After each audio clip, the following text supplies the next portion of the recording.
예수님의 부활은 신기한 마술이 아니라 침략이다. 성령의 능력으로 그리스도인의 삶을 속속들이 재창조한다.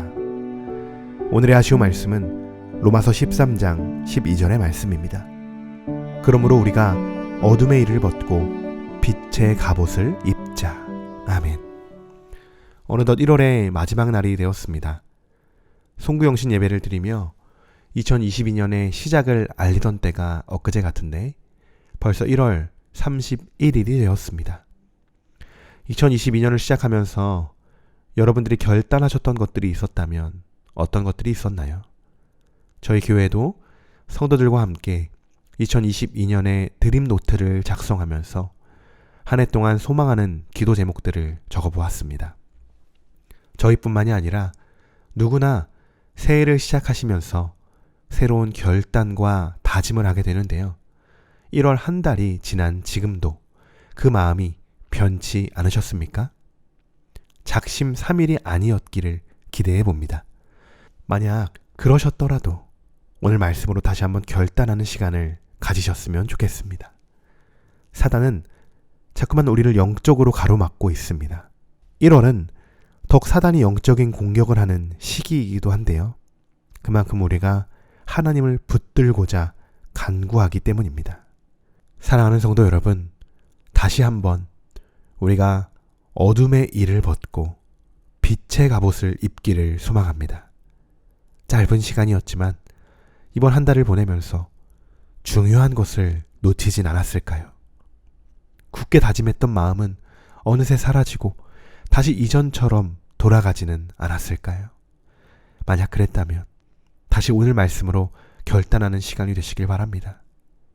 하나님께서는 우리가 어둠의 일을 벗기 원하고 계십니다.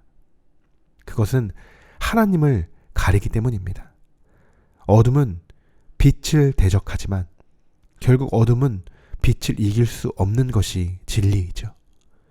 우리가 입어야 하는 것은 어둠이 아닙니다. 빛 가운데 오신 예수 그리스도처럼 우리는 빛 가운데로 걸어가야 하는 자들입니다. 여러분을 어둠으로 인도하고 있는 것이 있다면 그것이 무엇인지를 점검해 보아야 합니다. 나도 모르게 자꾸만 그것에 이끌려가고 빠져들고 나중에는 헤어나올 수 없는 웅덩이에 빠뜨리는 것이 바로 어둠입니다. 여러분 이전에 다 경험해보지 않으셨습니까? 그리고 그곳에서 나오려고 얼마나 힘들게 애쓰며 노력했습니까? 그런데 왜 다시 그곳으로 가려고 하십니까? 이전으로 돌아가시면 안 됩니다. 매일매일 결단하고 또 결단하십시오. 항상 하나님만을 바라볼 수 있도록 힘을 다하십시오. 사단이 조금 더 여러분을 틈타지 못하도록 방어하십시오. 기도로 대응하시고 말씀으로 무장하십시오. 어느 것이 진리인지 분별하시고 하나님께 지혜를 구하시기 바랍니다. 오늘 이 시간 우리가 다시 한번 결단하는 것입니다.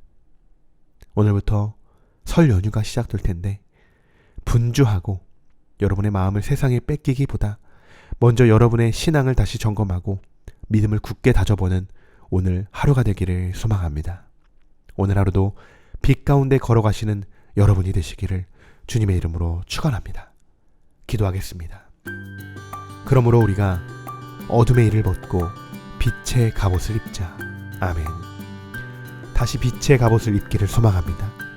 이 시간 다시 하나님 앞에 결단하고자 하는 모든 이들 가운데 하나님의 놀라운 은총과 축복이 부어지고 빛의 갑옷으로 영적인 삶을 살아가도록 은혜를 더하여 주시옵소서.